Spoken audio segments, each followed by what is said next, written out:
Alors le futur pôle culturel dont on a parlé tout à l'heure, donc pôle culturel, donc projet porté là non pas par la ville de Briançon, mais par l'intercommunalité, hein, par la communauté de communes du Briançonnais.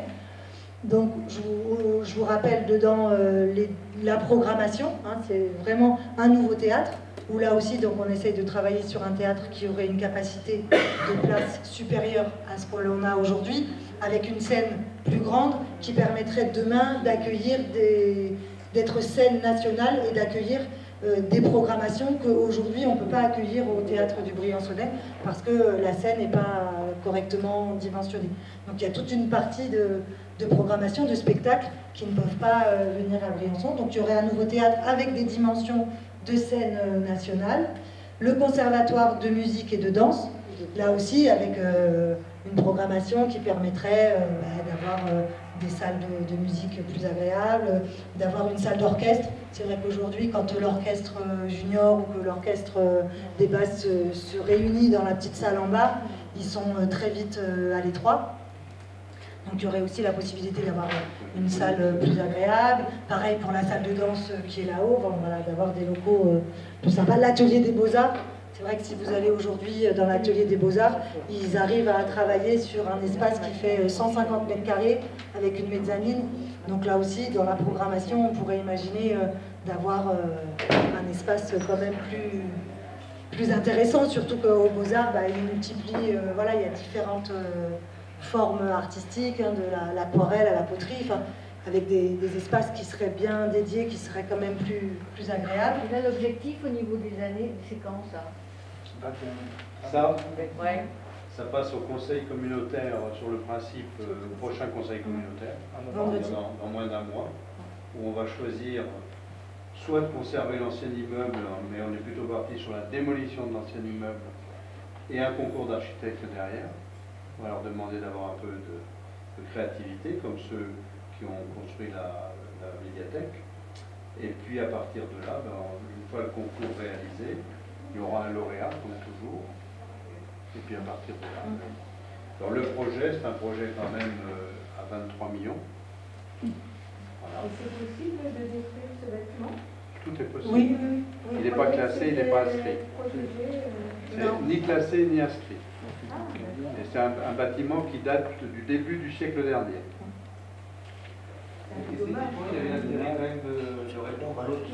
Oui.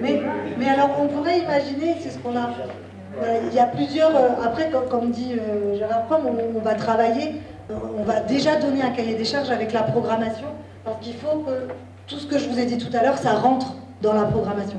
Donc après, le travail des architectes, quand on fait un concours, c'est justement de leur confier des bonnes idées. Donc nous, on les a orientés en disant, soit on garde le bâtiment ici, et puis on peut imaginer de faire des extensions, soit on rase le bâtiment, et on fait quelque chose, comme vous voyez ici, de neuf, mais qui garderait, dans la fiche de l'eau, qui garderait les gabarits de longueur, de hauteur, de dimension, pour justement garder la monumentalité de la place. Mais après, là aussi, il y a plusieurs... voilà, il y a des gens qui disent il vaut mieux déconstruire et puis reconstruire quelque chose de neuf. Il y a des gens qui nous disent oui, mais c'est dommage parce qu'il y a un intérêt architectural.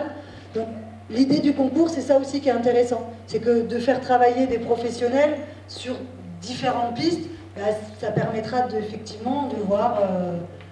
parce que des fois, on ne se rend pas bien compte. Peut-être qu'un bâtiment... un nouveau bâtiment qui viendrait en lieu et place, pourquoi pas. Après, on peut aussi imaginer de garder une peau, vous voyez, de garder une enceinte, de garder un mur, de garder quelque chose et puis de travailler derrière. On peut travailler en incrustation.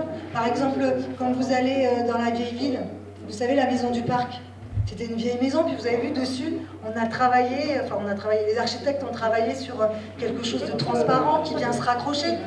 Donc après, voilà, c'est aussi c'est le concours qui va permettre de trouver des pistes. Voilà, nous, on n'est pas opposés à... Voilà, on est ouvert. Attendez, elle voulait... Oui. En fait, moi j'habite à la commanderie. Et quand on regarde les bâtiments, il y a vraiment un équilibre entre les 4 bâtiments. En enlever un, franchement, ça ferait très très bizarre.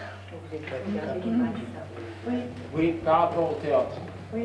En temps du monde de l'agriculture, j'en ai discuté avec Sébastien Fine, et lui, il a mon idée. Maintenir le bâtiment tel qu'il est, pour la scène du théâtre, ça veut dire que dessous, on peut faire une sous-scène. On peut avoir, je veux dire, sous la scène du théâtre, on peut avoir soit un dépôt, soit des sous-scènes, soit des techniques. Si on ne démolit pas le bâtiment, on ne peut pas le faire. Parce que c'est la contrainte de l'espace. Non, mais c'est sûr, hein, oui, allez-y, pardon. Quand vous parlez de bâtiment, vous parlez de caserne. Oui. C'est sûr que vouloir faire un théâtre, un conservatoire et un atelier des beaux-arts dans une caserne, ça demanderait des aménagements, des réaménagements très importants. C'est ça qui pose problème. Au niveau du... Et ce serait peut-être plus coûteux que de reconstruire. Il va vous dire. Non, c'est pas plus coûteux, c'est à peu près le même prix. Il y en a un qui fait 21 millions et l'autre 23 millions. Donc il n'y a pas de grosse différence. Le problème, simplement dans l'ancien, et à Grenoble, il y a eu les casernes de Beaune qui ont été réaménagées. Le bilan, il n'est pas bon. Le bilan phonique, il n'est pas bon. Le bilan thermique, il n'est pas bon. Si vous voulez, on vit dans des pièces qui font 3,50 m de haut. Donc aujourd'hui, c'est bien, l'image est sympathique, sauf que personne ne veut aller y vivre, parce que c'est inchauffable, parce que c'est pas vivable. Donc c'est pour ça que le concours... Alors on a fait un travail avec un programmiste pour voir quels étaient les besoins en termes de surface, comment on pouvait les intégrer. Ce qui vient d'être dit, le théâtre aujourd'hui ne tient pas dans le bâtiment actuel. C'est-à-dire que si on le fait tenir, quoi qu'il arrive, il faudra de toute façon avoir un théâtre qui sera moins intéressant que celui qu'on a aujourd'hui. Ce n'est pas le but. Le but, c'est effectivement d'avoir un théâtre qui réponde aux aspirations de 300 et quelques places environ, et qui permette aussi, avec le conservatoire, avec les beaux-arts, comme vous l'a dit Aurélie Poyot, c'est vrai que le but, c'est quand même d'avoir des espaces de vie, de confort. On parlait des beaux-arts tout à l'heure et de leur place. Aujourd'hui, c'est invivable aux beaux-arts quand ils font de la peinture à l'huile, par exemple, parce qu'il y a des émanations de peinture, et que les gens qui vivent là-dedans, c'est pas terrible. Donc, si on veut vraiment être une ville qui offre quelque chose, il faut qu'on le fasse. Alors après, moi, je n'ai pas de religion a priori, mais il y a des contraintes. Aujourd'hui, il y a trois hypothèses possibles. Un, on garde les bâtiments tels qu'ils existent. On rénove les Beaux-Arts, on rénove le conservatoire, on rénove l'ancien théâtre. En gros, 13 millions, 14 millions. Les travaux ont été estimés. Le résultat, c'est qu'on est dans du vieux, quoi qu'il arrive, et que le théâtre, qui au départ, je le rappelle, était un casino, avant-guerre, qui a eu des ajouts, ça tombe de partout, on a des gros problèmes de sécurité, et donc, de toute façon, à terme, ça nous posera des problèmes. Donc, exit. Après, on arrive dans ce cœur de ville, avec ces deux gros bâtiments. Alors, c'est sûr qu'aujourd'hui, quand vous les regardez comme vous les regardez, madame de chez vous, vous avez la chance d'habiter... De l'autre côté, d'ailleurs. Non, de l'autre côté, ce sera différent. Mais déjà, par rapport à ce qui a été dit tout à l'heure, le fait de casser la hauteur, par exemple, de l'échelonner, ça va ramener de la lumière dans les bâtiments qui sont derrière, qui en ont besoin. Et donc on va réparer quelque part quelque chose qui certainement n'est pas agréable à vivre pour les gens qui sont derrière. Donc on va leur ramener de la lumière, on va leur ramener des fameux cônes de vision dont tu parlais tout à l'heure, et ça en soi, c'est pas un mal. Et puis, je pense qu'on aura un bel outil. Alors, tout le problème, moi, quand on a vu la médiathèque, au départ, on a pensé une médiathèque, on n'avait pas pensé à cet espace tel qu'il existe aujourd'hui. Sauf que moi, personnellement en tout cas, je trouve que c'est une réussite. C'est un bâtiment qui est remarquable, et donc, aujourd'hui, je pense que c'est un bâtiment dont on peut être fier. En termes architectural, en termes de vie, vous allez le voir quand vous le visiterez, c'est un bel espace, et dans lequel je pense que les gens s'épanouiront, en plus avec de la lecture, des disques et des CD. Voilà. Donc, moi, je n'ai pas d'a priori de la forme que ça va prendre. Aujourd'hui, il y a une fiche de l'eau. On va lancer un concours. Alors déjà, il faut que les élus acceptent, se présenter au prochain conseil communautaire. Et puis, s'ils sont d'accord, on lance le concours. On retiendra 3 lauréats, comme d'habitude. Il y en a un qui reste, lui, il se paye comme le font les architectes sur la construction, 10%. Et puis les autres, ils ont un prix qui est dévolue. C'est comme ça que ça se passe pour toutes les constructions de ce type. Si le nouveau bâtiment était construit, est-ce qu'il serait un peu plus écarté des bâtiments déjà construits?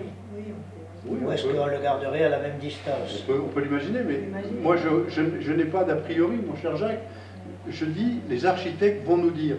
Je fais confiance à l'imagination et à la créativité. Parce que si je leur dis, il faut faire ci, il faut faire ça, c'est plus besoin de faire un concours. Hein? Je suis d'accord avec vous, parce que moi j'habite Berwick, et effectivement, entre Berwick et la caserne, c'est quand même assez... c'est pas très large. Parce que si Donc, ça pouvait que ça l'écarter un peu, ça serait remarquable. Voilà. Et si on l'écarte, on le rapproche de la Alors, effectivement, il y a la médiathèque. médiathèque. Mais la médiathèque, c'est pas une version. Oui, vous parlez pour vous. Oui. Pour le coup, effectivement, c'est très subjectif et très partiel. Oui, je voulais quand même dire une chose pour avoir vécu quelque chose, puisque je suis lyonnais, j'étais dans le bâtiment à Lyon. Quand on nous a vendu à Lyon la modification de l'opéra, ça coûtait pas cher, ça allait être merveilleux, tout ça, donc ils ont attaqué un bâtiment ancien, un monument historique. Le budget était de 130 millions. Ça a duré 2 ans de plus que prévu et ça s'est terminé à 450 millions. Alors, aller faire du neuf dans du vieux, il faut se méfier terriblement. Et vous avez qu'à faire appel à Jean Nouvel, il vous fera quelque chose. C'était Nous, on le paye pas. Oula, cher ami, moi aussi je suis lyonnais et j'étais avec l'équipe de Colomb. Donc l'histoire commence à se doubler. C'est parce que les architectes et les études, pour ceux qui ne sont pas, l'opéra, avant c'était une toiture en tuiles pendue comme ça. Le toit a été détruit et c'est à l'italienne, c'est les verres. Et là, il y a eu des surcoûts financiers. C'est là que ça peut être. Oui, mais enfin, on a démarré avec un projet à 130 millions. Oui, parce que. Si vous connaissez Jean Nouvel, alors. Voilà, parce qu'ils avaient fait des mauvaises études par rapport aux verres sur les ferrailles et sur les. Tu nous fais une petite tu nous fais qu'un petit dessin. C'est là que Je m'excuser, mais moi je dois partir, mais je voulais poser la question, déjà 2 questions. Mais c'est pas trop par rapport au projet, parce que je croyais que c'était ouvert à tout. Mais c'est ouvert à tout. Mais 2 questions. Et déjà, une, c'était un peu par rapport à ça. Nous, on fait partie de l'association cyclonique et c'est de voir qu'on cherche un local pour mettre notre atelier pour le développement du vélo dans la ville. Donc, dans la ville basse. Dans les secteurs sportifs que vous prévoyez, est-ce qu'il y a un peu la place? Parce que dans les skateparks, c'est pas possible. Non. Ben, faites-nous passer une lettre. Ah, je n'ai pas vu. Mais bon, voilà, ben, il faut qu'on étudie et qu'on... Ok. Et deuxième question, parce qu'on parle de ce quartier qui est super beau et pas beau, mais j'avais une question par rapport à l'HLM, le Toulousain, qu'il y a eu pas mal de choses. Donc on parle d'un nouveau quartier, mais il y a des lotissements ou des bâtiments qui sont une problématique. Je voulais savoir un peu par rapport à un incident qu'il y a eu la semaine dernière, ou il y a 10 jours déjà, et que personne parle. Donc on voulait savoir un peu. Je voulais savoir par rapport à ça. Vous pouvez préciser un peu, parce que j'avoue que je n'ai pas tout compris ce que vous dites. Par rapport à la réhabilitation des Toulousains? Non, je parle de Toulousain, qu'il y a eu un incident. Oui. Donc déjà, là c'est un super bâtiment, les Toulousains, c'est déjà... C'est malheureux, mais c'est quand même... Oui, alors le problème que vous évoquez, ce n'est pas un problème de bâtiment. Non. C'est un problème social Tout à fait. et de délit, Ouais. puisque au Toulousain, il y a actuellement des problématiques de bandes qui se sont emparées du secteur et qui, effectivement, se battent entre elles.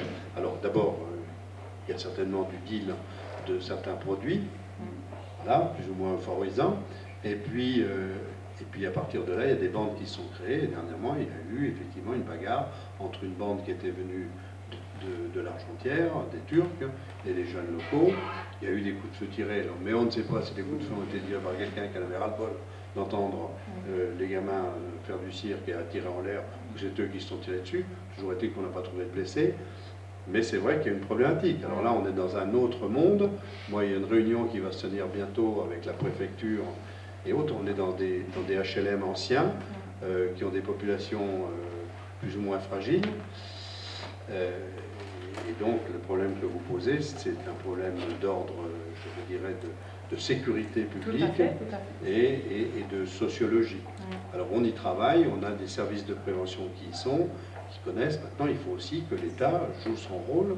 Et donc, je vous dis, on a organisé avec le directeur départemental de la police nationale, avec le commissariat ici, avec le sous-préfet, le préfet, les services de santé et puis les services de prévention de la communauté de communes. Donc, on s'en soucie. Donc, il y a des choses qui se mettent en place bien par sûr, rapport à ça. Bien sûr, mais si vous voulez, il y a depuis un certain temps, on va dire, des colonies d'individus en déshérence. Il y en a à Central Park, il y en a devant le Leclerc, il y en a, il y a des points à Lausanne, et ça tourne. Alors, quand on les embête ici, ils vont là-bas, et quand on les embête là-bas, ils viennent ici. C'est quand même pas de la grosse délinquance, mais c'est extrêmement pénible. Il y a d'autres... Ce matin, j'étais à une réunion avec la police au commissariat, parce que derrière le SIPA, je ne sais pas si vous voyez où est le SIPA, derrière les terrains de foot et de rugby, il y a des camions où il y a des gens qui vivent dedans et qui sont un peu agités quelquefois et qui, pendant toute la nuit, font de la musique plus ou moins forte, plutôt plus forte que nature, et qui empêche les gens de dormir, et ça devient pénible. Voilà. Donc on a toutes ces choses-là qui sont aussi des problèmes sociaux. Aujourd'hui, on a de plus en plus de gens qui sont des saisonniers, qui viennent vivre en camion, parce qu'ils n'ont pas envie de payer des loyers, et puis quand ils ont fini la saison, ils montent dans le camion et ils partent ailleurs. Tout à fait, mais je suis d'accord, mais là, quand on entend un coup de feu, là, ça commence à bien s'inquiéter. En ce moment, il y a les chasseurs mes enfants qui sont à l'école Oralfine, elles viennent, oh maman, il y a un coup de feu, et c'est qui t'a raconté? Non, les enfants n'ont pas eu pardon, entendu. Et c'est ma fille qui va à l'école, et c'est elle, moi je le savais, mais je n'ai pas dit parce que je ne l'avais pas vu, et c'est elle qui vient avec la nouvelle, il y a un coup de feu. Et l'autre jour, ma fille, elle me dit, je ne peux pas dormir, pourquoi? Parce qu'il y aura un coup de feu. Et même ils ont fait une commission en classe pour parler de ça, parce que je sais pas, ils avaient peur. Non, mais moi je partage. Et donc les conséquences que peut avoir. Et si j'ai mis en place cette réunion avec la préfète, le sous-préfet et tous ceux que je vous ai cités tout à l'heure, c'est bien parce que j'ai bien conscience du problème et qu'il ne faut pas le laisser déraper. Voilà. Mais... non, c'est triste. Hein, c'est triste. Et puis, au-delà, on peut poser d'autres problèmes sur les CHLM qui sont maintenant vieillissants. Il y aurait peut-être besoin de les revoir. On sait que dans chez HLM, c'est plein de blattes, c'est plein de punaises de lit et autres, et que, voilà, il n'y a pas de politique de la part des HLM qui soit globalisée. Donc, on fait un peu de traitement ici, après ça passe sous la porte, et puis ça revient. Enfin, il y a un réel problème au niveau des Toulousanes, et pas que des Toulousanes. On a des problèmes dans la vieille ville, avec des bâtiments. Parce que justement, la chef de service de la préfecture est revenue dans mon immeuble, dans mon appartement, et elle veut s'en occuper. Elle veut interpeller Madame Pastor, qui est à la tête de tous ces HLM, parce que c'est infernal. Alors, la citadelle, maintenant, c'est le Titanic. C'est un bâtiment qui est dans un état pitoyable. Il y a des fuites partout. Toutes les canalisations pètent. Moi, ça fait il y a 2 jours, j'y étais encore dessus à éponger, tout. Mais alors, c'est pas fait. Alors, moi, je quitte le radeau, j'en peux plus. J'ai fait ce que j'ai pu pour les gens qui vont s'installer. Vous êtes battu, hein? Je me suis battue, peut-être pour les gens qui vont rester ou qui vont s'installer. C'est une hémorragie. À chaque début d'été, les gens dans mon immeuble s'en vont, ils n'en peuvent plus. Je vais aller, c'est pour ça que je suis là, je vais aller vivre au cœur de ville. Là, je devais passer en commission ce matin parce que j'en peux plus. Et effectivement, il y a de plus en plus de cas sociaux qui s'installent parce que c'est tellement inconfortable. Personne ne reste. C'est une vaste hésitation. Et là, je peux vous dire qu'à la citadelle, un jour ou l'autre, il va y avoir des drames parce que depuis plusieurs mois, c'est des fuites, des inondations sans arrêt. Les plombiers arrivent, 2 heures après, les canalisations pètent. C'est infernal. Et les fenêtres ne sont toujours pas ouvertes. Toujours pas? Alors, Madame Laon, la chef de service là, pour l'habitat dégradé et indigne, a dit à Marie-Hélène Serena qu'elle allait interpeller Madame Pastor sur ses logements indignes, que ce n'était plus possible. Donc voilà, moi je laisse le dossier entre vos mains après, pour ceux qui vont rester. Mais moi je m'en vais parce que j'en veux plus. Oui, non, vous avez raison. C'est vrai qu'on a ça. Il y a un autre bâtiment juste en dessous, c'est le bois des remparts. Il va être détruit. Il va être détruit. Il va être détruit pour l'instant. Il appartient toujours à HLM. Et il est toujours dans le cadre des amortissements des HLM. Et que malheureusement, ce bâtiment, c'est une passoire thermique où il fait plus chaud à l'extérieur qu'à l'intérieur en hiver. Donc c'est un vrai problème. Et des solutions, il y en aurait. La première serait de démolir et de reconstruire quelque chose. Il y a des jeunes architectes qui sont venus cet été, qui ont fait d'autres propositions qui pourraient être envisagées, mais le problème c'est que les HLM ne les envisagent pas. Voilà, c'est tout. Mais ce que vous avez vécu dans vos logements, ce que d'autres vivent dans d'autres logements, c'est vrai qu'on a un parc HLM qui est important, hein. Je crois qu'on a 1200 logements. Et puis la citadelle, 1200 logements HLM pour une ville de 12 000 habitants, c'est bien. Sauf qu'on a un parc qui est vieillissant. Il a vu que et, voilà. Il n'y a pas d'entretien. Quels sont les moyens de la mairie en pression par rapport à... C'est ça qu'on comprend mal. Les HLM, c'est un prestataire. C'est pas la mairie qui est responsable. C'est un prestataire privé qui gère au nom de l'État ou des appartements qui ont reçu des subventions particulières. Et puis voilà. Alors après, pour rentrer dans ces logements, il faut avoir des conditions sociales, selon le type en plus de HLM, parce qu'il y a différents grades dans les HLM. Il y a des HLM bas de gamme, des HLM moyen de gamme, puis des HLM haut de gamme, qui revient presque à du privé classique. La citadelle, c'était un beau bâtiment, hein. Mais là, c'est une catastrophe. Ah non, mais architecturalement, entretenu, parlant, c'est pas un mauvais bâtiment. Non. Le problème, c'est qu'effectivement, comme vous le dites, ça a vieilli, et puis que peut-être on a fait des économies de bouche-chandelle sur de la plomberie, sur, voilà. Les fenêtres, on voit, il n'y a que chez vous qu'on voit ça. Les joints des doubles vitrages dégoulinent à l'intérieur. Voilà. Non, mais pourquoi personne ne répare? C'est l'OPH qui doit faire ça? Oui. Et il n'y a pas d'action, il n'y a pas de budget. Moi, je me suis battue pendant 2 ans. Elle s'est battue avec d'autres. Il y a Madame Jarlot qui, au niveau des Toulousanes, mène une guerre d'enfer depuis des années. Moi, j'envoie des courriers quasiment toutes les semaines, je relais les choses. Alors, la seule qui peut peser, c'est la préfète. Elle nous a dit qu'elle allait intervenir, mais pour l'instant... C'est très long. Ça tourne en boucle. C'est trop Parce long. qu'après, moi je reçois des courriers de la préfecture qui me disent de retourner à la DIL et de faire une procédure privée. Comme si j'allais aller... Non mais attendez, là je tourne en boucle. C'est pour ça que moi maintenant je m'en vais, je n'en peux plus. J'ai mes limites là aussi. Et je confirme, là j'ai vu...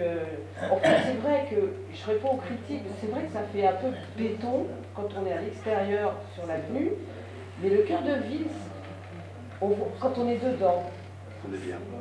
Ah, c'est magnifique. Parce qu'en fait, ça fait vraiment écoquartier. On a l'impression d'être dans des esplanades piétonnes.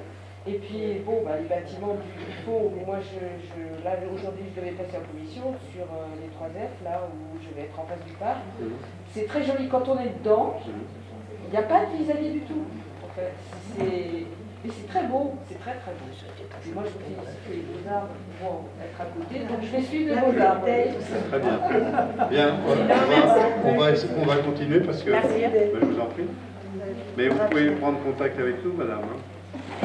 Je me mettrai en contact. Avec la mairie, vous pouvez nous contacter. Oui. Merci. Je vous en prie. Alors, l'achèvement de la reconversion des bâtiments de... Là, donc c'est la chaufferie bois. Donc là, vous avez vu aussi, ça commence à travailler. Une visite pour que les gens voient, parce que l'intérieur, c'est monumental. Oui, c'est vraiment intéressant ce bâtiment avec les 2 cheminées. Et là, ils sont en train de travailler sur l'aspect extérieur. Donc c'est en cours aussi. Alors pour le cœur de ville, on termine avec la chaufferie. Maintenant, quelques projets urbains importants aussi, qui sont portés par la ville. Donc vous connaissez le projet de Via Guisane, de voie douce, pour relier Briançon jusqu'au Lautaret, par une piste cyclable, hein, donc une voie douce. Et donc, à Briançon, on a déjà commencé à la faire, puisque là, juste là derrière, vous avez un tronçon de cette voie douce qui va se prolonger. Et donc, après ce tronçon ici, il faut passer sous le pont qui est juste là, qui coupe la route nationale 94. Il s'appelle le pont de la Cartoucherie, hein, c'est juste au-dessus de Bricorama. Donc, pour pouvoir, en fait, continuer la voie Guisane, on n'a pas voulu remonter sur la route nationale et couper. Donc on s'est dit on va passer en dessous. Ça a été assez long parce que y a la Guisane, il y a des dossiers de loi sur l'eau importants à faire, il y a des contraintes techniques importantes. Et là, ça y est, on a tout le projet, on a les financements, on a l'architecte, l'entreprise qui va réaliser cette parcelle. Et l'appel d'offres va partir dans les jours qui viennent. Voilà, donc c'est des travaux qui vont se mettre en place. On vous a mis, hein, il y a des aides du département, de l'État, et il y a 50% en autofinancement. C'est pas une petite somme, hein, c'est quand même 418 000 €, parce qu'effectivement, il faut travailler sur... C'est vraiment un ouvrage d'art, hein, on crée vraiment une passerelle. Voilà, donc on vous a mis des plans en coupe. Peut-être que la plus facile à lire, elle est ici. Vous voyez, là c'est donc le pont avec Bricorama. Le petit kayakiste, il est là, et la passerelle en vélo, elle va venir ici. Voilà. Donc ça, c'est un projet aussi donc, qui est prévu de commencer là et de se terminer au mois de mai. Et donc ça va permettre d'avoir une nouvelle section, un nouveau tronçon, voilà, parce que petit à petit, on va remonter jusqu'à Saint-Chaffray. Et les communes de la vallée, les 3 autres communes de la vallée, sont elles aussi en train de travailler pour pouvoir mettre en place cette voie douce. Ça, c'est un projet d'aménagement d'une aire de stationnement sur la commune de Saint-Blaise. Donc, on est après l'école. Hein, l'école est en haut. Quand on redescend, vous avez le petit plan en bas. Et c'est la commune qui a récupéré... alors, ça arrive parfois qu'il y a des terrains fonciers qui n'ont plus d'héritier. Et ça s'appelle un bien vacant qui est 100 mètres. Et donc à partir du moment où la commune n'a plus de... Enfin, qu'on retrouve plus de traces d'héritier, la commune peut mener une procédure et récupérer le foncier. On l'a déjà fait, hein, on a des cartographies qui nous permettent de croiser les données quand l'héritier a plus de 100 ans, quand il n'y a pas eu d'exploitation. On croise des données et il y a certaines terres voilà, du foncier qui se retrouvent sans successeur. Et donc la commune peut récupérer en faisant toute une procédure administrative, une procédure de bien vacant 100 mètres, on peut récupérer. Donc là, c'est un terrain qui est intéressant parce qu'il est vraiment au cœur du hameau de Saint-Blaise et il permettrait la création d'une 35-40 places de stationnement. Donc c'est intéressant parce que en termes de projet, d'aménagement, d'urbanisme, souvent les hameaux, dans les hameaux, on avait des vieilles maisons où c'était des maisons d'époque avec souvent une activité agricole ou avec des bêtes en rez-de-chaussée et puis la même famille qui occupait la maison. Et aujourd'hui, vous voyez dans tous les hameaux qui sont autour de Briançon, souvent cette unité foncière, ce bâtiment, il est redécoupé en 3-4 logements. Et du coup, 3-4 logements, c'est 2-3 familles différentes avec 1-2 voitures et dans les hameaux, il y a de moins en moins de possibilités de stationner. Donc ce serait un projet intéressant pour la vie du village. Là, c'est les projets d'aménagement, donc juste ici, là, les travaux sont en cours, c'est pour ça que vous avez le feu là en ce moment, et l'alternant. Donc on est juste là, rue René Froget, donc il y a on déplace comment ça s'appelle, l'abri de bus, et puis on crée tout un système, bon, il y a un regard, il y a des problèmes d'écoulement, tout ça, donc je vous passe les choses techniques. Et puis voilà, on remet... Ils regoudronnent aussi. Oui, bon voilà, ils regoudronnent, on déplace l'arrêt de bus, voilà, c'est plus facile, c'est plus fluide. C'est en ce moment Donc là aussi, on vous met les montants. C'est vrai que c'est 100 000 € hors taxe de refaire ce petit bout de voirie et d'aménagement. Les trottoirs ont été refaits quand même. Ouais. Là, on est sur les travaux de la rue Alphand. Donc vous voyez, donc en fait, aujourd'hui, c'est comme ça. Demain, il y aura l'accent a été mis sur la sécurité piétonne, parce que je ne sais pas si vous voyez un petit peu comment c'est ici, c'est pas facile. On avait mis au sol, on avait dessiné des petits piétons en peinture, mais c'est pas voilà, c'est pas sécuritaire par rapport aux enfants qui vont à l'école, tout ça. Donc il y a tout un réaménagement avec ici une continuité ici du trottoir. Voilà. Après, donc ici, les voitures vont arriver ici. Il y aura un système de priorité. Donc c'est plus, ce sera une priorité aux personnes qui arrivent de la rue Alphand et qui vont tourner sur l'avenue. Et puis inversement, ceux qui sont ici devront un petit peu attendre. Comme ça, on a pu redimensionner la voirie et laisser une part plus importante pour les piétons. C'est des travaux qui sont prévus là entre mi-octobre et mi-novembre. Et le montant de ces travaux sont de 140 000 € hors taxe.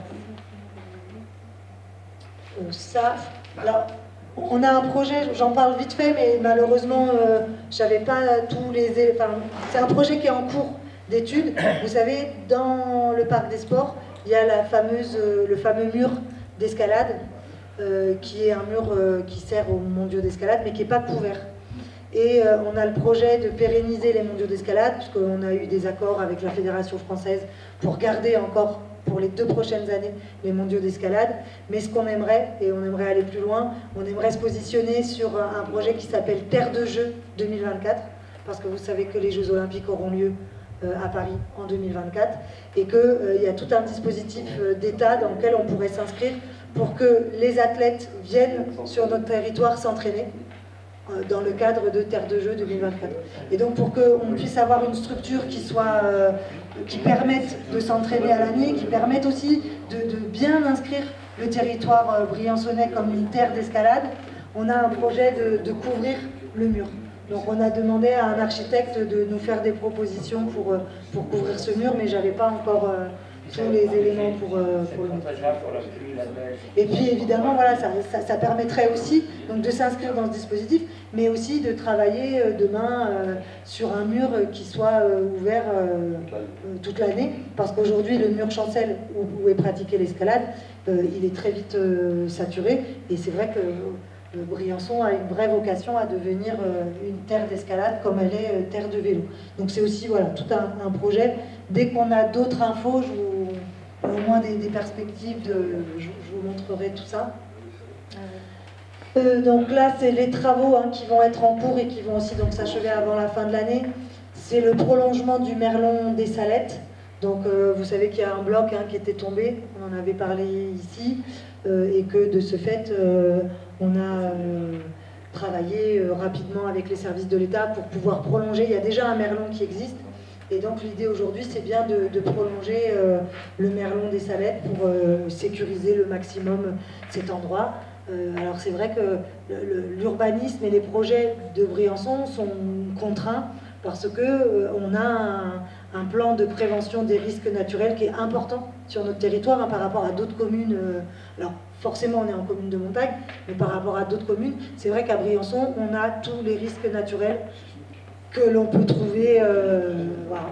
On a les inondations, les chutes de blocs, les chutes les coulées de boue. On cumule toutes les contraintes. Mais voilà, on est en territoire de montagne, donc ça fait partie de ces contraintes. Quand on instruit les permis, quand on instruit les projets, on regarde 2 choses. On regarde le plan local d'urbanisme, qui donne les règles de constructibilité, et on regarde le plan de prévention des risques naturels. Et on a des zones rouges, des zones bleues, des zones blanches, et en fonction de la zone, vous n'avez pas les mêmes contraintes sur votre projet. Voilà, c'est aussi comme ça que ça fonctionne. Donc là, on a ces travaux qui se mettent en place. Là, c'est important de regarder aussi les financements, c'est pour ça qu'on vous les a mis. Donc c'est des travaux qui coûtent 400 000 €, et on a des fonds intéressants. Vous savez qu'une commune, Elle peut demander des subventions aux autres collectivités, donc à l'État, à la région, au département, et elle doit toujours, dans un projet, elle doit au minima mettre 20% de son autofinancement. Donc là, on a bien les 20% d'autofinancement. On a le département qui vient à hauteur de 10%. On a le fonds Barnier qui est un fonds spécifique pour les risques naturels. Voilà, donc c'est un prélèvement sur les assurances. Voilà, qui est pris sur les assurances. Donc c'est un fonds spécifique auquel on a candidaté et ils abondent à hauteur de 40%, en plus de l'État qui nous donne au travers une dotation sur les territoires. La DETR, c'est une dotation propre aux territoires ruraux, parce qu'on est territoire rural de montagne, et donc on a 30%. Donc c'est intéressant parce que là, on est allé chercher jusqu'à 80% de financement. Comme tout à l'heure pour la médiathèque. La médiathèque aussi, on a réussi à aller chercher jusqu'à 80% de financement. Alors, les petites actualités. Donc on a l'aide municipale à l'étudiant, il y a un dossier à récupérer et on donne une subvention aux jeunes briançonnais qui partent étudier dans les universités. On a un café association, ça très régulièrement, à peu près 3 à 4 fois dans l'année, on organise un café association où justement les associations peuvent venir proposer, voilà, partager leurs problèmes, leurs projets et puis faire les demandes de subventions. Donc c'est vraiment en ce moment que les associations font leurs demandes de subventions. Donc là c'est une réunion qui sera essentiellement tournée autour de ces questions-là. Tout à l'heure Nicole vous l'a dit, hein, ouverture de la médiathèque le 22, mais une journée festive le 19. Et puis une petite promo à la piscine. Voilà, vous achetez, vous payez 10 entrées, vous en avez 12. Sur l'agenda, donc toujours les permanences de quartier, hein, tous les mois. Vous savez que l'élu Claude Jimenez, qui est en charge de la citoyenneté, organise des réunions de quartier. Donc la prochaine, Cité Vauban, Font-Christiane, Saint-Blaise. Ah, là aussi, n'hésitez pas à aller sur le site. Elle fait vraiment, vous avez toutes les dates des différentes réunions. Il y a un forum de l'emploi saisonnier qui est organisé avec Pôle emploi. Il aura lieu le 10 octobre à l'intérieur des tennis couverts de Briançon. C'est un moment important parce que c'est vrai que les saisonniers ont pris l'habitude de venir à ce rendez-vous parce qu'il y a effectivement beaucoup de propositions d'offres et on peut rencontrer en direct. Il y a vraiment comme on appelle ça, les speed dating. Il y a vraiment la possibilité de donner des CV, de rencontrer des gens qui cherchent voilà, différents emplois, notamment saisonniers. Donc c'est un rendez-vous qui est assez sympa. Le 11 octobre, la ressourcerie L'Amiral, hein, vous connaissez, ils essayent cette année, c'est la première fois qu'ils organisent une nocturne. C'est la ressourcerie. C'est la ressourcerie, oui. Donc c'est à Saint-Martin-de-Carrière, voilà. Et donc c'est la première fois qu'ils font des fois hein, des ventes particulières, des journées particulières. Là ils le font en soirée, donc le vendredi 11 octobre. Le café Asso c'est le même, voilà. Ah il n'y avait pas l'heure tout à l'heure, ni le jour. Donc c'est le 16 octobre à 10h. On en a déjà parlé, les ateliers cuisine. Hein, on a déjà ici, donc on avait fait un jeudi citoyen spécial sur justement toute la politique autour de l'alimentation, de la nutrition, du travail avec les affaires scolaires sur la cantine de Briançon. Il y a quelque chose de nouveau par rapport à quand on s'est vu la dernière fois. La commune va devenir centre de formation. Parce que le fait qu'on a été vraiment reconnu par nos pairs comme étant très novateur, très performant, avec des personnels qui font un super travail, que toute cette politique, la dernière fois on a parlé du parcours compost, etc. Et en fait maintenant on travaille avec une association qui s'appelle 1+ Bio, et on est centre de formation. Ça veut dire que les autres collectivités qui voudraient se lancer dans la démarche du bio dans les cantines, elles peuvent maintenant venir se former à Briançon avec nos personnels municipaux. L'école municipale des sports de la culture, donc là pour le premier trimestre, donc il y avait effectivement un certain nombre d'activités. Donc on a distribué à chaque enfant, dans chaque école, le petit livret avec les activités tout au long de l'année. Et on rappelle qu'il y a des activités sur le temps scolaire, mais il y a aussi des activités pendant les vacances. Et là, sur le stage des vacances de la Toussaint, vous pouvez aller faire de la poterie, vous pouvez aller faire du tennis, du VTT, enfin voilà, il y a beaucoup d'animations, à la fois sportives et culturelles. Donc maintenant, on a vraiment mis en place une école municipale sport et culture, où on mélange les deux. Vous pouvez dire autour de vous, c'est 10 € par trimestre ou par stage. Donc par exemple, votre enfant, votre petit enfant va faire de la poterie pendant une semaine, 2 heures tous les matins. Il payera 10 € le stage. Et en plus, il a une place pour aller au théâtre du Briançonnais, accompagné d'un adulte, pour aller voir un spectacle jeune. Donc ça a très bien marché. Qu'est-ce qu'il y a d'autre? Le club des Escartons, voilà, un tournoi fédéral, le 12 et le 13, c'est le club de patinage artistique. Le mardi, les 2 mardis des vacances scolaires de la Toussaint, le jardin des glaces. Donc là aussi, c'est vrai que c'est un moment assez sympa parce qu'au niveau de la patinoire, on met à disposition du matériel adapté pour que les petits apprennent à glisser. Et puis il y a plein d'animations, il y a des choses sur la glace. Vous pouvez aller emmener les petits et les poser sur ces espèces de petits sièges là. Et puis en même temps, vous les poussez. Enfin, voilà, c'est un moment sympa et c'est organisé.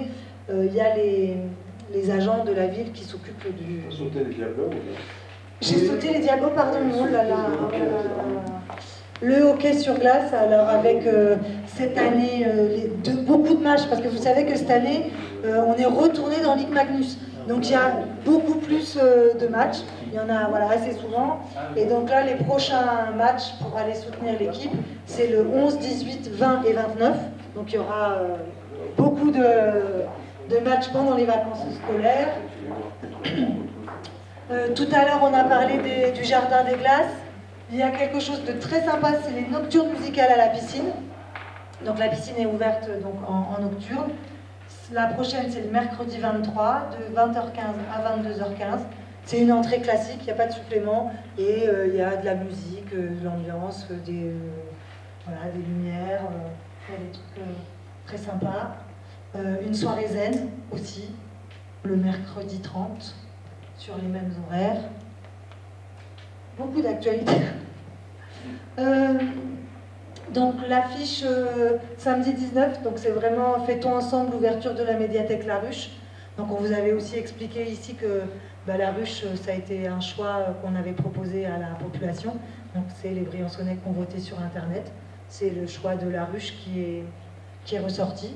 Donc elle va s'appeler comme ça, médiathèque La Ruche. Et le programme d'animation, plutôt les enfants le matin, plutôt les adultes l'après-midi, pour la journée du 19 octobre. Et puis, pour celles et ceux qui ne seraient pas encore allés au Centre d'art contemporain, l'Expo Frontières Plurielles s'arrête dimanche 20 octobre. Le Festival mondial de la photo, qui est organisé par les enseignes du Briançonnais, donc se déroulera le 12 et le 13 octobre. Mais peut-être que vous avez déjà vu sur les réseaux sociaux, ça tourne pas mal, vous avez les 42 photos des personnes qui ont répondu à ce concours photo. Et vous pouvez, vous, en tant qu'utilisateur Facebook, aller cliquer sur les 3 photos que vous préférez. Et après, donc, il y aura le 12 et le 13, l'exposition des photos qui ont le plus été choisies. Il y a la fête de la science à la maison de la géologie et du géoparc. Vous savez où se trouve cette maison de la géologie, quand on redescend vers Gap, après Pont-la-Lame. Donc c'est donc des animations qui auront lieu samedi 12 octobre. Voilà, il y a des choses, c'est un très bel endroit. Dimanche 13 octobre, le récital d'orgue à la collégiale de Briançon.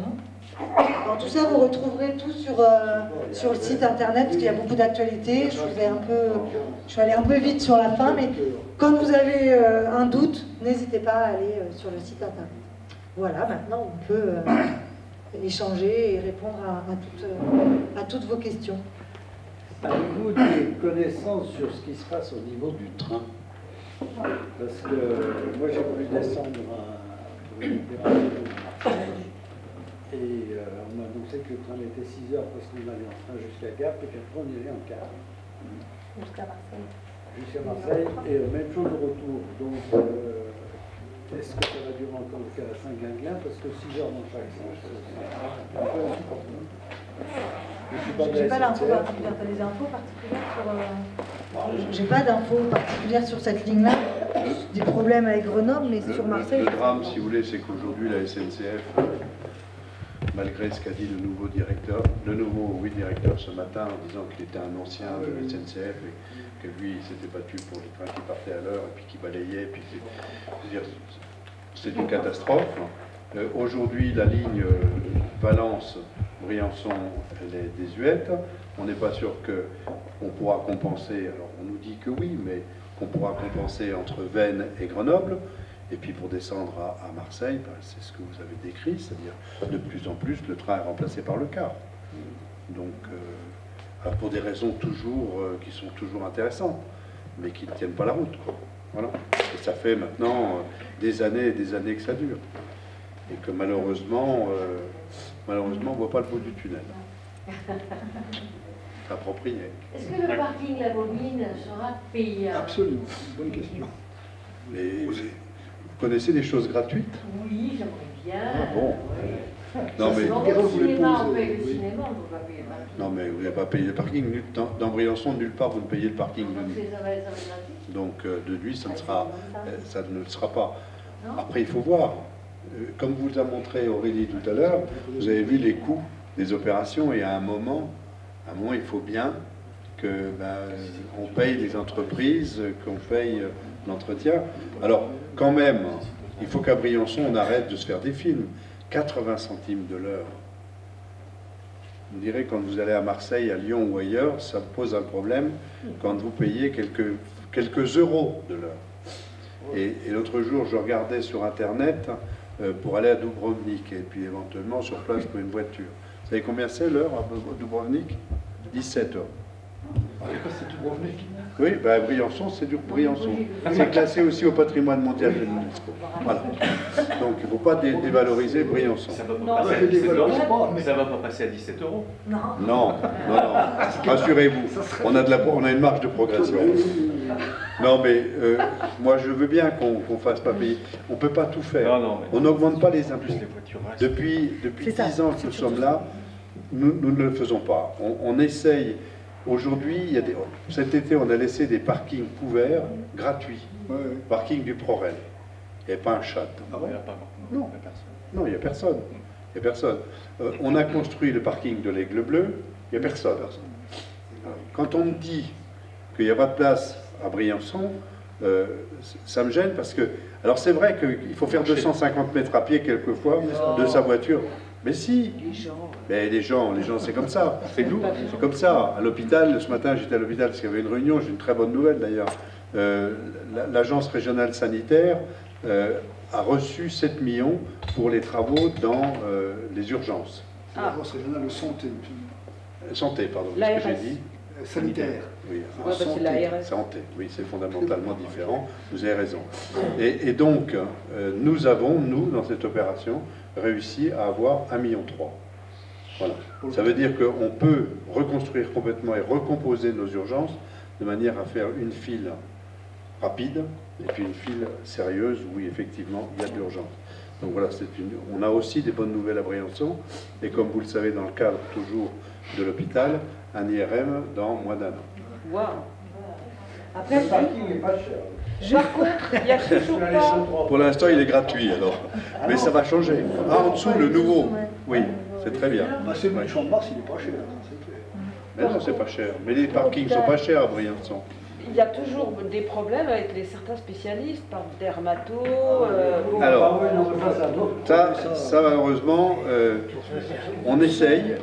Sachez quand même que grâce à notre situation sur la frontière, nous avons quand même 14 médecins italiens, que s'ils n'étaient pas là, l'hôpital serait fermé. C'est-à-dire, on n'aurait pas. Donc aujourd'hui, on a la chance. Et vous avez pu lire dans le journal d'hier, je crois, qu'il y a un ophtalmo qui s'installe à Oulx et auquel vous aurez accès, parce que nous travaillons depuis déjà quelques années avec l'hôpital et les agences sanitaires italiennes pour essayer d'avoir de chaque côté de la frontière des accords pour éviter de faire des choses en double. Donc nous travaillons dans un projet qui s'appelle Pro Santé et il y avait une réunion ce matin, d'ailleurs à laquelle je n'ai pas pu assister, mais qui nous permettra demain, effectivement, d'avoir des relations de plus en plus étroites, d'augmenter aussi la patientèle de Briançon. Hein, donc aujourd'hui, on a des possibilités. Mais pour ce qui est... Alors là aussi, si vous voulez, il y a des choses qui sont insupportables. On a aujourd'hui un robot pour les opérations du genou. Il y en a 3 en France. Bon, on en a un. Eh bien, vous avez toujours des imbéciles, je pèse ce que je dis, des médecins qui vous envoient ailleurs que Briançon parce qu'ils connaissent bien le chirurgien de Gap, de Grenoble, de Marseille ou de Lyon. C'est insupportable. Parce qu'on a manifesté pendant des mois, des années, pour maintenir l'hôpital. Et je vois un paquet, je ne veux pas les stigmatiser parce que ça, là je deviens violent, qui envoie... Non mais c'est vrai, c'est insupportable. Oui, non mais en plus on a une excellente chirurgienne. Et on a d'excellents chirurgiens. Il n'y a pas qu'elle. Il y en a pas qu'elle. Opération du genou extraordinaire. Voilà, dites-le, redites-le. Voilà, et il y a aussi M. Albakali qui est un chirurgien remarquable, aussi en genoux et épaules. Je veux dire, on a d'excellents chirurgiens, mais le sport à Briançon, c'est d'aller se faire opérer ailleurs. Oui, c'est ça. Autrement, c'est pas drôle. Hein? Ah non, c'est pas drôle. Le nombre de gens qui se font opérer des hanches à Gap et qui reviennent avec des maladies nosocomiales, je les félicite. Voilà, je les félicite. Ma femme s'est fait opérer des 2 hanches ici à Briançon. Vous l'avez vu tout à l'heure, elle a couru un temps en travers, là, pas de problème, tout va bien et ça fait plusieurs années. Donc on a des chirurgiens qui sont des chirurgiens de qualité, on a des médecins qui sont des médecins de qualité, on a un ophtalmo italien qui opère les cataractes sans aucun problème, hein, voilà, mais les gens vont ailleurs, c'est beaucoup mieux, hein, c'est beaucoup mieux. Ça m'énerve ça. Oui, oui, pardon madame. J'étais justement étonnée en arrivant à Briançon, j'ai dû aller quelques fois à l'hôpital et j'ai trouvé qu'il y avait vraiment une très bonne qualité. Ah oui. Merci. Oui. Dites-le fort autour de vous. Oui, moi aussi j'y suis allée dernièrement. J'ai fait la comparaison avec l'hôpital de Blanc-Saint-Denis. Oui. Ici, je vous donne pas sur bas. Merci. Alors en plus ici on a 2 choses. On a une très bonne médecine, une très bonne chirurgie, puis on a surtout une hôtellerie extraordinaire. Les chambres sont superbes, avec une vue extraordinaire, c'est-à-dire qu'on a envie d'y rester. Oui, moi je voudrais... J'habite cœur de ville depuis début juillet, donc par rapport à tout ce qui a été dit, je voudrais témoigner de la qualité de cœur de ville. Qualité, comment dirais-je, des bâtiments, qualité des appartements, et le fait qu'il y ait une vraie mixité sociale, je pense que c'est un plus. Donc ça, il faut féliciter la municipalité pour ça. Donc je crois que c'est vraiment une réussite sur laquelle il faudrait, je pense, communiquer. Alors, par contre, ma deuxième remarque, c'est une question. Dans les projets d'aménagement, vous n'avez pas parlé, mais c'est une question, hein, pas parlé du tout de ce qui se passe sur le parc La Chape. Qu'est-ce qu'il en est? Ah, le parc de la Chape. J'étais sur l'aménagement du parc parce que vous avez vu que dans le parc de la Chape, on a réaménagé les berges de la Chape. Oui, vous parlez donc du projet sur l'ancien bâtiment, l'usine de la Chape. Donc ce bâtiment aujourd'hui appartient à un promoteur privé, ça appartient à monsieur Bérard, qui a à ce jour pas déposé de permis de construire, qui est en discussion avec notamment l'architecte des bâtiments de France, parce que c'est un bâtiment qui est classé bâtiment remarquable. Donc à l'intérieur de notre PLU, il est classé bâtiment remarquable. Sauf que, comme vous le savez, ce bâtiment, en 2015, a subi un incendie qui a complètement ravagé les planchers, les poutres, la structure, et qu'aujourd'hui, il est impossible de reconstruire ce bâtiment. Donc, quoi qu'il arrive, ce bâtiment, aujourd'hui, la structure n'est plus assez solide, donc quoi qu'il arrive, demain, ce bâtiment doit être démoli. Après, dans les préconisations qui avait été celle de la commune, mais aussi celle de l'architecte des bâtiments de France, c'est de travailler sur un bâtiment qui garderait justement les mêmes gabarits, sur la longueur, sur les hauteurs, voilà. Donc il y a un projet alors là, ça serait du logement, hein, c'est l'idée de M. Bérard, c'est du logement. Donc de travailler effectivement sur le gabarit en longueur, sur la place, de couper un petit peu sur la largeur, d'avoir quelque chose d'un peu moins large, et de travailler sur de nouveaux bâtiments en L côté parc. Voilà, aujourd'hui, c'est les esquisses, voilà, c'est ce qui se prépare, mais on n'a pas encore reçu de permis de construire. Tout à l'heure, vous avez parlé de l'équilibre financier de Cœur de Ville. Il y a encore beaucoup de lots à vendre, donc vous l'avez placé où l'équilibre? Avec 100% des ventes des lots, à 80%? Ah ben, à la fin, quand tout sera terminé... Donc il faut vendre les 100%. Les 100%, il faut vendre des 100%, oui, bien sûr. Alors, parce que là, il y a quand même beaucoup de logements neufs. Est-ce que ça va continuer à intéresser les gens d'investir là-dedans? Votre question est très intéressante. Et j'avais demandé tout à l'heure à mon directeur de cabinet, qui malheureusement est parti, un document qui est paru. Alors il y a un document qui est paru dans, vous savez, il y a des schémas d'aménagement à différentes échelles. Nous, on a un schéma d'aménagement au niveau de la commune, il y a un schéma d'aménagement au niveau de la communauté de communes du Briançonnais, qui s'appelle le SCOT. Donc le SCOT travaille sur le... Voilà. Et il y a un document qui est encore supérieur, qui s'appelle le SRAT. Alors c'est un petit peu... difficile à... Mais c'est le schéma régional d'aménagement et du développement du territoire. Et il n'y a pas très longtemps, on a reçu dans le SRAT les différentes données, mais je connais par cœur mon dossier, monsieur Marc. Dans le SRAT, on a reçu là, juste dernièrement, en fait, les dernières données de ce schéma régional d'aménagement et de développement durable, avec les données chiffrées de l'INSEE par rapport à l'augmentation de la population sur le territoire de Hautes-Alpes, mais aussi sur notre communauté de communes, et les différents besoins demain en termes de logement. Et par rapport à ces données, nous, avec le Cœur de Ville, on est plutôt loin de ce qu'il y avait. Parce que le Cœur de Ville, il faut rappeler, c'est 760 logements. Sur la totalité, en 2024. En 2024, il y aura 760 logements. Vous enlevez 110 pour la résidence senior. Parce que dans les 760 logements, il y a la résidence senior. Donc vous enlevez cela. Ensuite, vous enlevez le tiers pour les logements sociaux. Et par rapport à ce qu'on entend aujourd'hui sur les difficultés d'habiter dans les logements sociaux vieillissants, on est plutôt assez fiers de travailler sur cette nouvelle mixité, sur ces nouveaux bâtiments.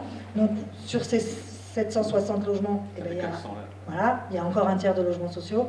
Donc après, par rapport à justement les chiffres de l'INSEE, les chiffres du SRAT, aujourd'hui, on est plutôt même assez loin des besoins en logement pour couvrir le territoire. Oui, mais après, il y a des questions de prix aussi, parce qu'il y a des besoins, mais est-ce que c'est en corrélation avec ce que les gens peuvent payer? Pour finir ce que vient de dire Mme Pouillot, aujourd'hui, l'INSEE, l'ADREAL, la région PACA, disent qu'il faudrait construire dans la zone d'emploi de Briançon 3400 résidences principales pour répondre aux besoins d'ici 2030.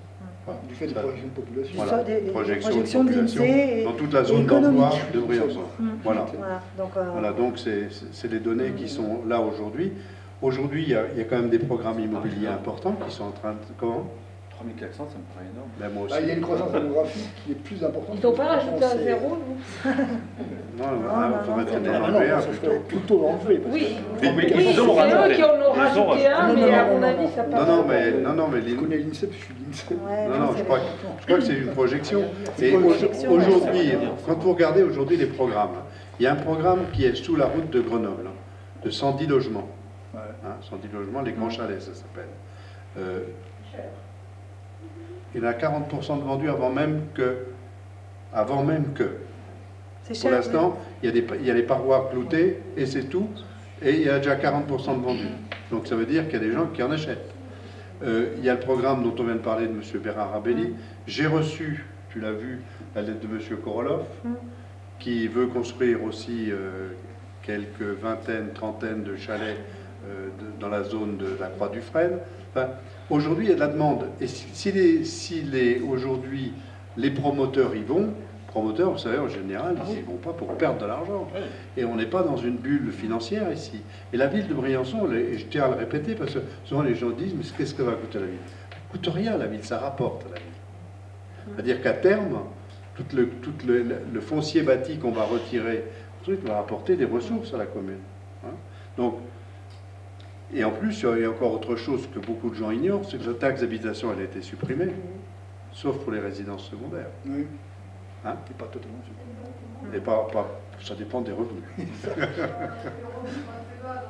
Comment? Les revenus sont assez bas, donc il en reste pas mal. Deux personnes, même quand vous gagnez très peu, je m'entends 1 500 € par exemple, c'est 3 000 à 2 pour faire la limite, je crois, pour avoir la taxe d'habitation supprimée. Bah, ça dépend du revenu fiscal. Plus oui, c'est pas si bas. Vous l'avez payé cette année? Oui, je la paye.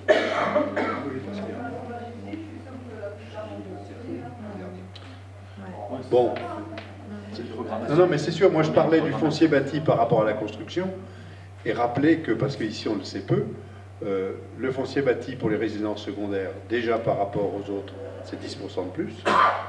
Il y a une exonération de 10% pour les gens qui habitent résidents principaux. Et en plus, il y a la taxe d'habitation qui s'appliquera, quoi qu'il arrive, aux résidences secondaires. Voilà. Vous vouliez rajouter quelque chose? non, ça n'avait rien à voir avec ça, Mais je vous donne le... parce que c'est enregistré. Je voudrais juste faire une précision par rapport à votre remarque. Ouais. Depuis 2010, il y a une inversion des projections démographiques. Je ne connais pas les projections démographiques sur Briançon, mais je les connais sur les Hautes-Alpes. Le département des Hautes-Alpes, jusqu'à début des années 2000, était un département qui baissait en population. Depuis maintenant une dizaine, quinzaine d'années, il augmente assez nettement. C'est le département qui augmente le plus dans la région PACA, après les Bouches-du-Rhône. Ça, il faut le savoir. C'est-à-dire qu'il y a une accélération démographique qui est faible. Qui est faible, c'est qui sûr. reste faible Oui, par mais ce rapport à la qui c'est pas la densité. Mais ça ne veut rien dire. La Creuse, elle est faible aussi, mais il n'y a rien. Ce qui compte, c'est pas la densité, c'est la tendance démographique. tendance. Et la tendance, elle est à l'inversion depuis une dizaine d'années. Sur des régions comme les Hautes-Alpes. Mais l'augmentation de la population briançonnaise aujourd'hui, elle ne se fait pas par l'accroissement naturel. Elle ne se fait pas par le nombre de naissances qui naît ici sur le territoire. C'est pas parce qu'il y a une natalité vive. La ville a tout intérêt. En fait, la croissance de notre territoire, elle se fait par l'apport d'un solde migratoire important. Voilà. C'est pas la natalité, c'est vraiment l'apport de nouvelles personnes. Et comme nous dit le monsieur, c'est vraiment aussi un phénomène nouveau où on voit qu'il y a un vrai bien-être, une volonté de bien vivre sur notre territoire et on a vraiment un apport migratoire important de nouvelles populations. Oui. C'était pas très important, mais enfin, moi j'habite juste en face du petit parc, Central Park. Ouais. C'est super joli, c'est bien forêt, et il y a un très bel arbre, c'est un séquoia. Très beau. Séquoia. C'est le grand qui est en face de la taverne. C'est le plus grand en fait, hein. Il dépasse vraiment, il est superbe. Et depuis 2 ans, à peu près 2 ans, l'année dernière, j'ai vraiment vu que tout là-haut, il y a des branches qui se fanent. Et on dirait qu'il est malade en fait. Et cette année, c'est encore plus important. Alors j'aimerais savoir, parce qu'on peut peut-être soigner les arbres, on peut peut-être le soigner avant qu'il soit... On va le noter et puis on va voir avec nos... On a déjà coupé les branches mortes.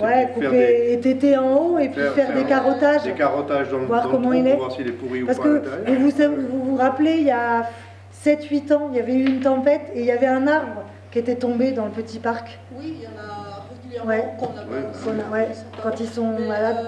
Alors, est-ce que si jamais il y avait un problème, est-ce qu'on pourrait replanter un séquoia?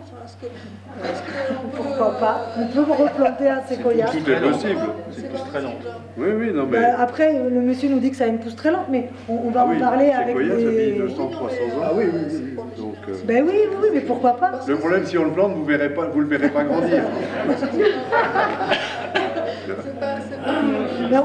On a des super équipes aux espaces verts vraiment qui connaissent bien les plantes de montagne, qui connaissent bien comment pousse la végétation ici. Je ne sais pas si vous avez remarqué le rond-point au pied de la chaussée.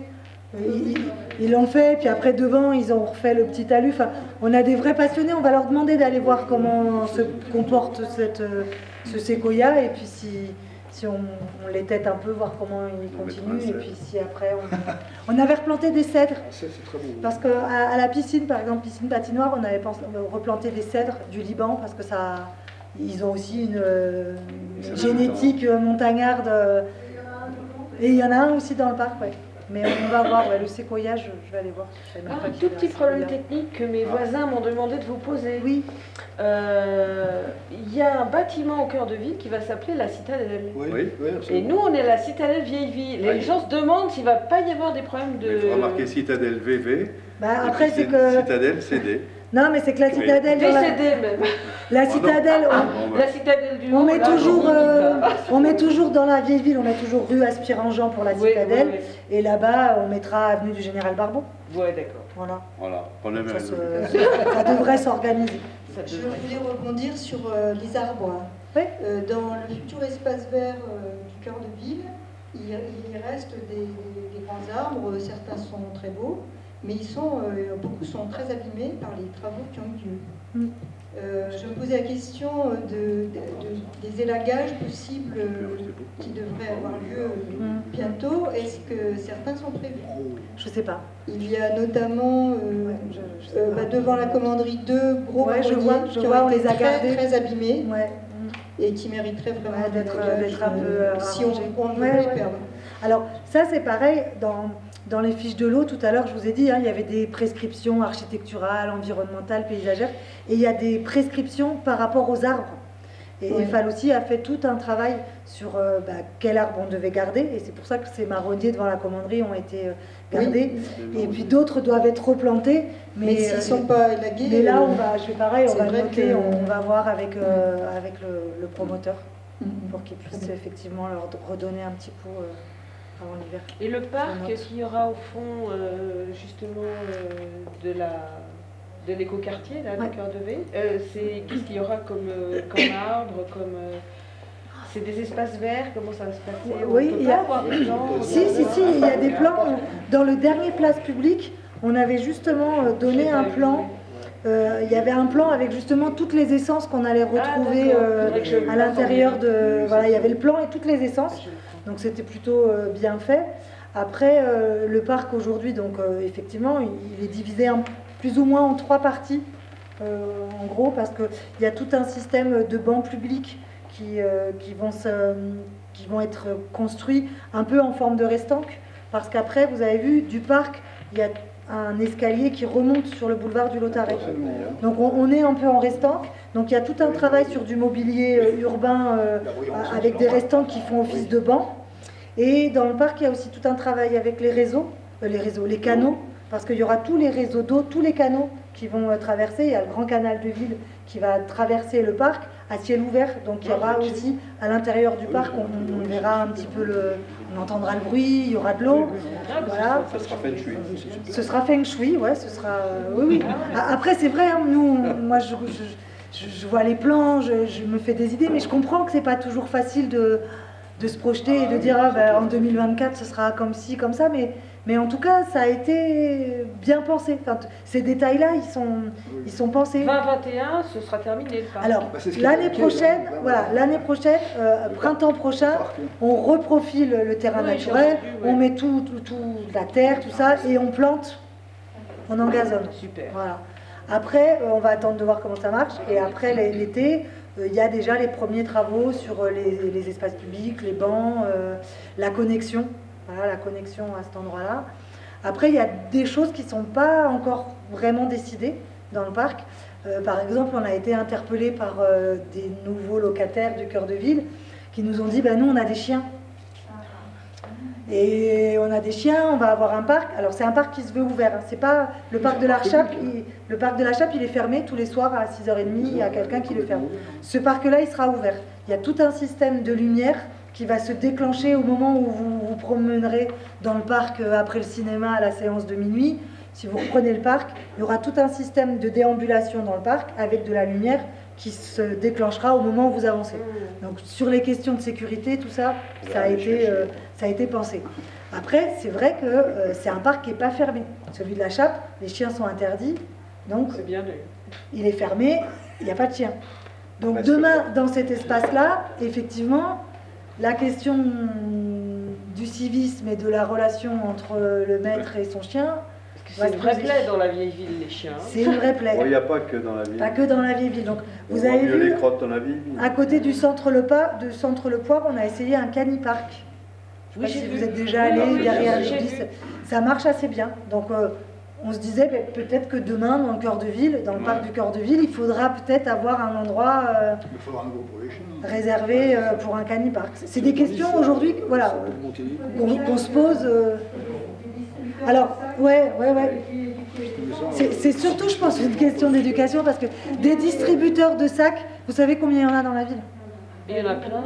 Mais il y en a 75. Ah ils sont toujours alimentés en sac parce que nos services font vraiment attention parce que c'est pas facile hein, pour les gars des services techniques d'aller chercher, voilà, d'aller ramasser. Pour les agents de la propreté urbaine, c'est une plaie aussi. Hein. Donc il y a des sacs, il y a des endroits où on les met. On a essayé ce canipark. Après, effectivement, c'est une question de civisme. Oui. Alors, ça marche très bien, on madame. essaye de les verbaliser. Vous donnez la technique pour attraper le maître quand le chien n'est pas là, et le chien quand le maître n'est pas là. Hein, parce que moi, je veux bien. J'ai essayé. Alors en plus, les maîtres sont vicieux parce qu'ils ouvrent la porte le matin à 6h30. Va voir un peu si j'y suis. Et à 8h moins le quart avant de partir, je rentre le chien. Et vous arrivez, la merde, elle est là. Et comme on ne fait pas encore de recherche ADN pour savoir à qui ça appartient, eh ben voilà. Parce que tout ça, c'est facile. Il n'y a qu'à Faucon, sauf qu'il n'y a qu'à Faucon. C'est vrai, dans certaines villes, dans certains pays, Ah non, mais ça... Ah mais c'est sûr que si vous allez en Suisse, vous n'en verrez pas. Voilà. Il n'y a pas de chien libre. Aux Pays-Bas, il n'y a pas de chien. Et bon, voilà. Voilà. Pour revenir sur Cœur de Ville, une dernière question. Je vous donne le micro pour bien entendre. La seule critique que je ferai à Cœur de Ville, outre le fait que c'est un peu serré, mais ça vous avez expliqué que de toute façon c'était un peu inévitable. Non, un des problèmes que nous avons, nous, comme résidents de Cœur de Ville, c'est la question du traitement des déchets. Parce que pour l'instant, à ma connaissance, il n'y a pas de dispositif semi-enterré. Effectivement, vous êtes obligé d'aller encore là où j'habitais avant, à Cœur, à l'Orée-les-Pistes. Donc, qu'est-ce qu'il en est? Parce que c'est quand même une vraie question. Oui, c'est vrai que je n'ai pas repéré des... Ils vont y être. Ils vont y être, oui. Ouais, ils vont... En fait, dans chaque, là aussi, dans chaque fiche de l'eau, dans chaque lot, il y a des... Avec un tri aménagé. Ça a été prévu. Ça a été prévu, sauf que c'est vrai qu'aujourd'hui, ils ne sont pas installés. Et quand est-ce qu'ils vont être installés? Mais bientôt. Là... Une réponse. Non, mais ça aussi, on va demander. Alors là aussi, c'est toujours. On va évaluer le bientôt. Là, on n'a pas malheureusement, là, on n'a pas la date parce que les ordures ménagères sont gérées par la communauté de communes. Nous, la commune, on gère le foncier pour l'installation des DSE, mais c'est la communauté de communes qui vient les installer. Donc, on va leur demander quand est-ce qu'ils ont prévu de les installer. Avec compost. Alors ça, il y en a, vous avez vu, les composts fleuristes un peu partout dans la ville, et il y en aura. C'est beau d'ailleurs, surtout qu'après, dans le parcours compost, c'est bien les agents des espaces verts qui viennent récupérer le compost pour mettre sur les espaces verts. Je ne sais pas si vous avez vu que dans chaque quartier, maintenant, il y avait des composteurs. Et si dans votre quartier, il n'y en a pas, faites-nous un petit installer et il y a quelqu'un qui vous apprend à vous en servir. Absolument. Qui vous fait une formation compost. Et qui vous donne un petit seau très pratique. Moi j'adore. Vous avez votre petit seau et vous allez... Il y a des gens qui assimilent les poubelles avec leur tri à des déchetteries. Et c'est bien le dire. Bien sûr. Est-ce qu'il y a d'autres questions? Oui? Non, il n'y a pas de souci. J'ai entendu dire que la rue où se trouve la commanderie allait s'appeler rue de la commanderie. Mais pour le moment, rien d'officiel apparemment, et nous n'avons toujours pas d'adresse pour notre courrier en fait. D'accord. Oui. Et rue de la commanderie, ça vous convient? Et vous voudrez qu'on l'appelle comment? Ça vous convient? Moi, ça m'est égal. Non, mais c'est... si vous le souhaitez, puisque vous habitez dans cette... Et qu'il n'y aura que cette maison qui fera partie de la rue de la Commanderie. Altipolis aussi. Altipolis aussi. C'est ça, Altipolis, la pépinière d'entreprise et l'hôtel d'entreprise. Et l'hôtel d'entreprise, ça Et fait c'est tout, il n'y aura que vous trois. Eh ben, allez. Le changement d'adresse, on ne peut pas vraiment le faire. On ne reçoit pas notre courrier. Ah oui, ça oui. Ah, ouais, On n'a pas Internet. Ah oui. Parce qu'on n'a pas le nom de rue. Ah, D'accord. ah oui, c'est ça, c'est un vrai Là, problème. par contre, Donc ça oui. fait plus d'un mois que je suis là et que je n'ai D'accord. pas Internet. Et c'est bâtiment de la commanderie aussi. C'est bâtiment de la Et commande. alors, rue de la commanderie, bâtiment de la commanderie, vous avez une proposition? Si vous nous faites une proposition, on la... Rue de la Commanderie. Rue de la commanderie? Mais la question des adresses a été compliquée. Donc, Oui, ouais, ça a été très compliqué. Moi, je suis à Berwick et je ne sais pas si vous savez comment ça s'appelle Charrière du Randonneur. Charrière au sens chemin, c'est un vieux terme français. Et donc, c'est la mairie qui... C'est les ateliers. C'est les ateliers qu'on a menés là. Au départ, je peux vous dire, c'était pas cadastré. Eh ben non. Et donc, au départ, au niveau du courrier, c'était la Croix-la-Bannière. Mais après, ça c'est bien. Comme quoi, les administrations... On va s'en occuper rapidement parce que c'est... Oui, ouais, ça devient compliqué. Je suis d'accord. Je suis d'accord. Oui, si la rue de la Commanderie vous convient, on s'en occupe dès demain. Mais il faut savoir décider, madame. De temps en temps, il faut décider. On m'a dit, c'est l'architecte qui m'a dit que ça devait s'appeler comme ça. Eh bien alors, si Romagna vous a dit ça, on y va. Allez, rue de la commanderie. Et vous, c'est Charrière des... Charrière du Randonneur. Charrière du Randonneur et l'autre, c'est Charrière du... Charrière, je sais plus, oui. Oui, C'est les charrières. Charrière, c'est chemin. Hein. Ouais, c'est chemin. C'est les petites venelles, en C'est un fait. terme français qui vient du Nord. C'est les petites venelles. Oui. C'est un terme du Nord. Eh ben non, il vous trouve pas, non, carrément. C'est ça. Ouais, on va s'en occuper, on va vite s'en occuper. Mais c'est cadastré maintenant. Ouais, ça marche. Parfait. Bien.